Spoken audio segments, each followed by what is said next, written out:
세상이 무너져 보일 때 초대교회 성도들이 가장 두려워했던 것은 고난 자체가 아니었습니다. 그들의 진짜 두려움은 하나님의 공백이었습니다. 지금 하나님은 정말 통치하고 계신 걸까? 라는 질문이었죠. 로마는 너무 강했고 황제는 신의 자리를 차지한 것처럼 보였습니다. 반면 교회는 작아지고 숨어야 했기에 하나님은 침묵하고 계신 것처럼 느껴졌습니다. 하나님이 없다는 생각이 아니라 지금 이 순간 어디에 계신가라는 질문이었습니다. 그 질문에 대해 요한계시록 4장 2절은 이렇게 대답합니다. 내가 곧 성령에 감동되었더니. 여기서 곧이라는 말은 헬라어 에우데오스입니다. 지체 없이 즉시라는 뜻입니다. 요한이 천천히 마음을 가다듬어 하늘의 비밀에 접근한 것이 아닙니다. 성령께서 주저함 없이 요한의 시선을 들어올리신 것입니다. 문이 열리자마자 요한은 주변을 살필 틈도 없습니다.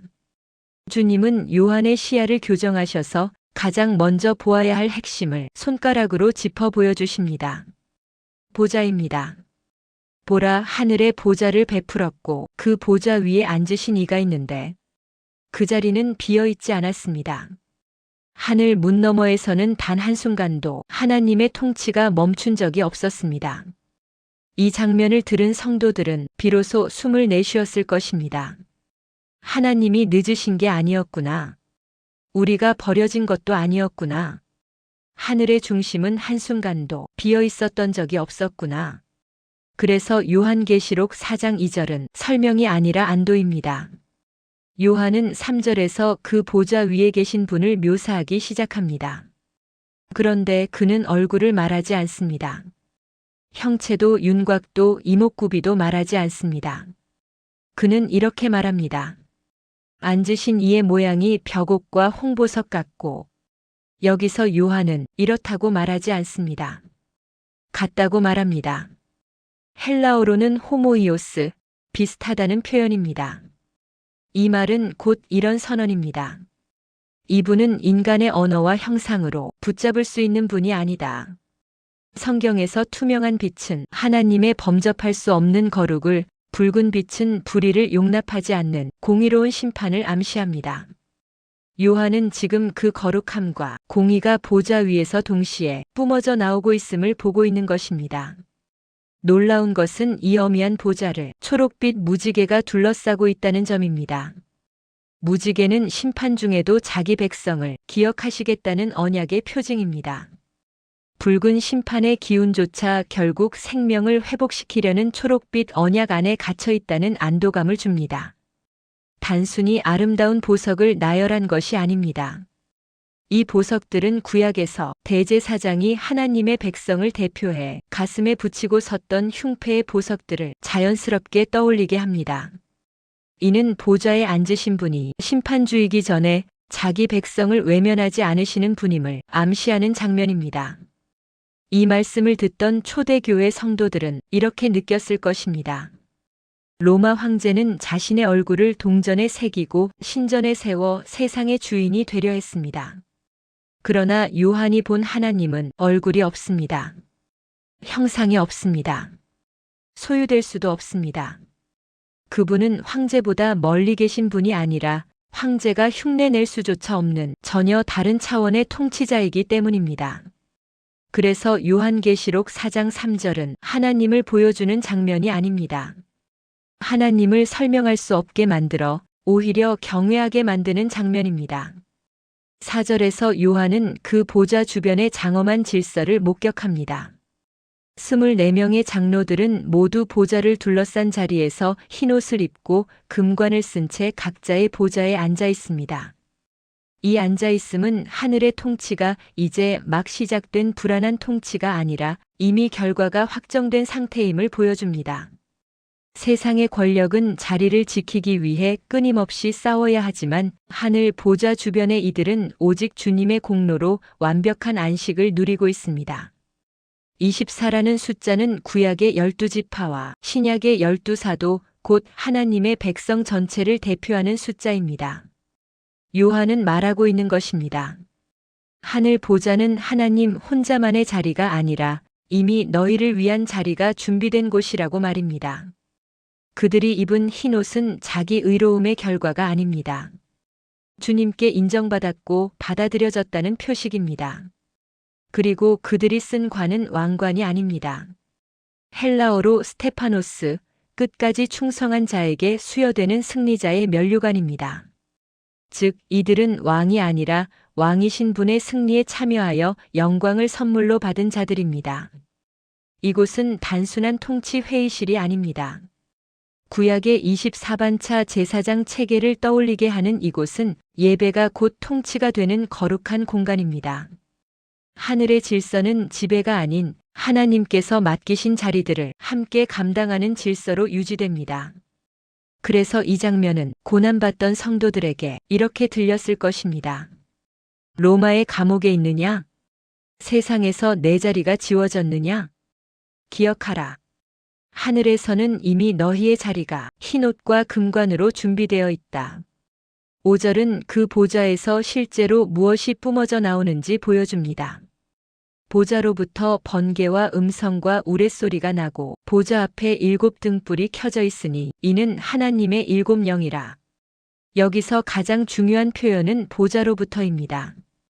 보좌는 침묵하고 있는 것이 아니라 이미 번개와 음성과 우레소리로 현실을 향해 응답하고 있습니다. 보좌로부터 나오는 번개와 우레소리는 단순한 공포 연출이 아닙니다. 이 장면은 시내산에서 하나님이 언약을 주실 때 나타났던 장면을 떠올리게 합니다. 즉, 이것은 파괴의 신호가 아니라 하나님이 지금 여기 계시다는 사실을 드러내는 장면입니다. 그리고 요한은 번개와 우레소리와 함께 음성을 말합니다. 헬라어 원문에서 이 음성은 단수가 아니라 복수입니다. 음성들입니다. 하늘에서는 단 한 번의 외침만 울리는 것이 아니라 보좌로부터 수많은 하나님의 뜻과 판결들이 동시다발적으로 울려 퍼지고 있습니다. 로마 황제의 칙령 한마디에 목숨이 좌우되던 성도들에게 이 장면은 위로였습니다. 우리가 듣는 세상의 명령보다 훨씬 크고 깊은 왕의 음성들이 이미 하늘에서 메아리치고 있다. 또 보좌 앞에 켜진 7 등불은 예루살렘 성전의 등잔대, 곧 메노라를 떠올리게 합니다. 하늘의 보좌는 단순한 정치의 중심이 아니라 거룩한 성전입니다. 여기서 말하는 하나님의 7 영은 성령의 완전한 충만함과 완전한 통찰을 의미합니다. 하나님의 통치는 보좌에만 머무는 이야기 아니라 성령을 통해 지금 우리가 사는 현실 속으로 들어오고 있습니다. 이 번개와 우레소리는 나중에 봉인과 나팔과 대접의 심판이 일어날 때도 반복해서 등장합니다. 그 말은 곧 앞으로 일어날 모든 심판이 우발적인 폭주가 아니라 보좌에서 자연스럽게 흘러나온 결과라는 뜻입니다. 6절에서 요한은 시선을 보좌 앞으로 옮깁니다. 보좌 앞에 수정과 같은 유리 바다가 있고 요한이 가장 먼저 보여주는 것은 사람이 아니라 바다입니다. 초대교회 성도들에게 바다는 결코 아름다운 풍경이 아니었습니다. 바다는 혼돈과 위협의 상징이었고 사람을 삼키는 죽음의 자리였습니다. 로마 제국조차 우리는 바다를 지배한다는 말로 자신들의 권세를 과시했습니다. 그런데 요한이 본 하늘 보좌 앞의 바다는 요동치지 않습니다. 그 바다는 수정처럼 투명하고 유리처럼 고요하게 가라앉아 있습니다. 이 장면은 이스라엘 장로들이 시내산에서 하나님을 만났을 때 그 발 아래에 하늘같이 청명한 바닥이 펼쳐져 있던 장면을 자연스럽게 떠올리게 합니다. 세상을 흔들던 바다조차 그분 앞에서는 수정 같은 거룩한 바닥이 됩니다. 초대교회 성도들에게 이 장면은 이렇게 들립니다. 지금 우리를 삼킬 듯 몰아치는 세상의 파도조차 결국 하나님의 보좌 앞에서는 투명하게 가라앉아 고요해질 것이다. 요한이 목격한 하늘은 고통스러운 현실을 피해 도망친 도피처가 아니었습니다. 그곳은 이 세계의 배후에서 모든 것을 움직이는 통치 본부였습니다.